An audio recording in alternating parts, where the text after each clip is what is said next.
पिछली वीडियो में हमने देखा गौतम बुद्ध के जन्म से लेकर उनके माँ के मृत्यु तक की कहानी। इस पार्ट में हम देखेंगे गौतम बुद्ध के आरंभिक शिक्षा तथा उनका विवाह प्रसंग। तो इस वीडियो को आखिर तक देखिए। बचपन तथा उनकी शिक्षा। 8 वर्ष की आयु होने पर सिद्धार्थ गौतम ने अपनी शिक्षा का आरंभ किया, जिन्हें शुद्धोधन ने महामाया के स्वप्न की व्याख्या पूर्ण करने के लिए बुलाया था और जिन्होंने सिद्धार्थ गौतम के बारे में जो भविष्यवाणी की थी वे 8 विद्वान पंडित ही उनके प्रथम आचार्य हुए। जो कुछ वे जानते थे वो सब सिखा चुके थे।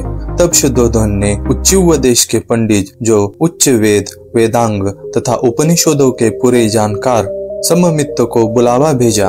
उसके हाथ पर समर्पण का जल संचित कर शुद्धोधन ने सबमित्त को शिक्षा के बहाने सिद्धार्थ को सौंप दिया। वह उसका दूसरा आचार्य था। उसकी अधीनता में सम्यक संबुद्ध ने उस समय के दार्श शास्त्रों पर अपना अधिकार कर लिया। जब कभी वे अपने पिता की जमींदारी में जाता, वहाँ कृषि संबंधी कोई काम न हो तो वह किसी एकांत कोने में जाकर ध्यान रूढ़ हो जाता। शुद्धोधन को इस बात का ध्यान था कि कहीं ऐसा न हो जाए कि सिद्धार्थ का मानसिक गुणों का ही विकास हो और वो शस्त्र बल में पिछड़ जाए। इसलिए उन्होंने सैन्य प्रशिक्षण भी दिलाया। सिद्धार्थ स्वभाव से ही कारुणिक था। उसे यह अच्छा नहीं लगता था कि आदमी आदमी का शोषण करे।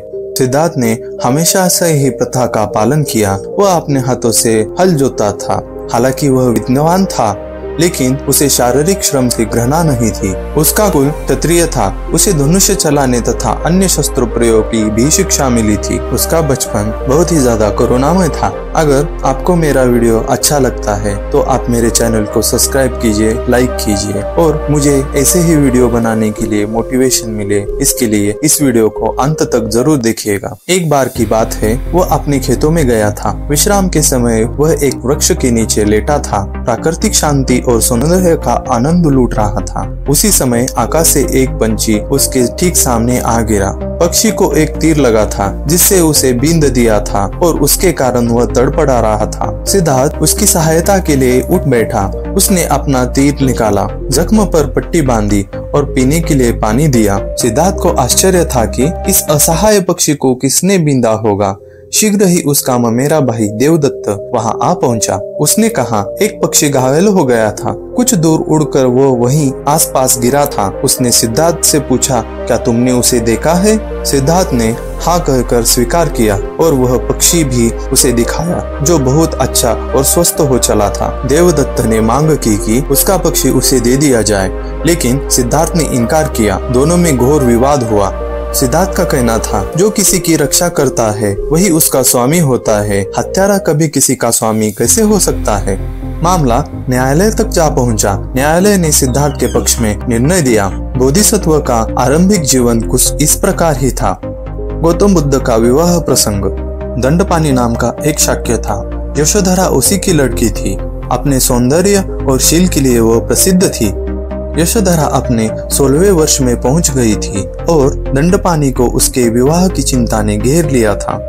प्रथा के अनुसार दंडपानी ने अपने सभी पड़ोस देशों के तरुणों को अपनी लड़की के स्वयंवर में सम्मिलित होने का आमंत्रण भेजा।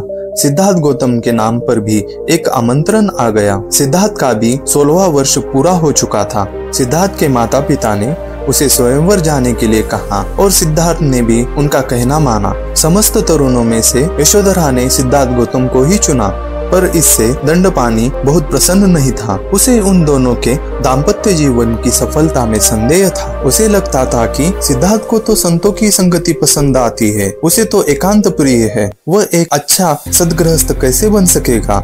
परंतु यशोधरा ने बोधिसत्व सिद्धार्थ के अतिरिक्त किसी और से विवाह करने से इनकार कर दिया। उसने अपने पिता से पूछा कि क्या साधु संतों की संगति सच में इतनी बुरी होती है या फिर उनकी संगति करना अपराध है? ये सुनने के बाद दंडपानी ने लक्ष्य वेद की एक परीक्षा रखी। सबके अंत में सिद्धार्थ की बारी थी, किंतु उसी का लक्ष्य भेद सर्वश्रेष्ठ सिद्ध हुआ। इसके बाद विवाह हुआ। इसी प्रकार यशोधरा और महाप्रजापति भी बहुत प्रसन्न हुए। विवाह होने के काफी समय बाद यशोधरा ने एक पुत्र को जन्म दिया। उसका नाम राहुल रखा गया। राजा शुद्धोधन प्रसन्न था कि उसके पुत्र का विवाह हो चुका है और वह गृहस्थ बन गया। किंतु साथ ही असित ऋषि की भविष्यवाणी भूत की तरह उसका पीछा कर रही थी। उस भविष्यवाणी को पूरा न हो देने के लिए उसने सोचा कि सिद्धार्थ गौतम को काम भोगों के बंधन में अच्छी तरह से बांध दिया जाए। इस उद्देश्य से उसने पुत्र के लिए 3 महल बनवाए, एक ग्रीष्म ऋतु में रहने के लिए, दूसरा वर्षा के लिए और तीसरा शीत ऋतु के लिए। उसने इन महलों को हर एक तरह की भोग विलासों की साधनों से भर दिया। हर महल के इर्द गिर्द एक सुंदर बाग था जिसमें नाना प्रकार के फूलों से लदे हुए पेड़ थे। उदाई, जो राजा का प्रधानमंत्री था, उसने सुंदर महिलाओं को इकट्ठा कर राजकुमार के चित्तों को लुभाने की विधि भी बताई। उन्हें संबोधित करते हुए उसने कहा, आप सब इस तरह कला में दक्ष है। आप सबको राग रजित चित्त की परिभाषा अच्छे से परिचित है।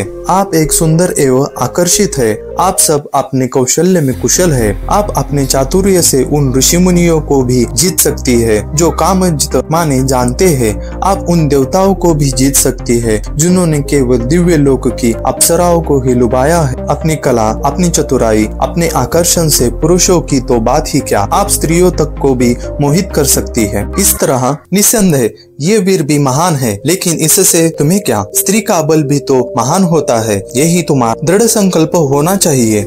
अनेक ऋषि मुनियों को स्त्रियां रास्ते पर ले आई है। इस कुमार ने तो अभी तारुण्य अवस्था में प्रवेश ही ग्रहण किया है। इसका तो क्या कहना। जब ये तो तरुण है तो तुम निडर होकर प्रयास करो ताकि राज्य परिवार की परंपरा बनी रहे।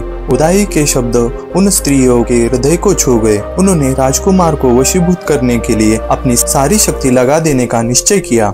तब स्त्रियां अपने काम पर लग गई। कुमार की अवस्था वैसी हो चुकी थी जैसे हाथिनी समूह से घिरे हुए हाथी की। उन स्त्रियों से घिरा हुआ राजकुमार ऐसे ही सुशोभित होता था जैसे सूर्य देवता अपने दिव्य भवन में अप्सराओं से घिरे हो। कथित परामर्श के बावजूद एक भी स्त्री राजकुमार को अपने वश में न कर सकी और उन्होंने हार मान ली। उदय को जब समझ में आया कि सारी स्त्रियां असफल हो रही है, उदय ने खुद राजकुमार से जाकर बात की। राजकुमार को बहुत ज्यादा समझाने का प्रयास किया, परंतु आखिर में उदय को भी हार माननी पड़ी और इस प्रकार बहुत सारी स्त्रियां मिलकर भी राजकुमार को अपने वश में ना कर सकी। मैंने अब तक इसे 2 पार्ट बना चुका हूँ। अगर आपको आगे की कहानी सुननी है तो प्लीज चैनल को सब्सक्राइब कीजिए।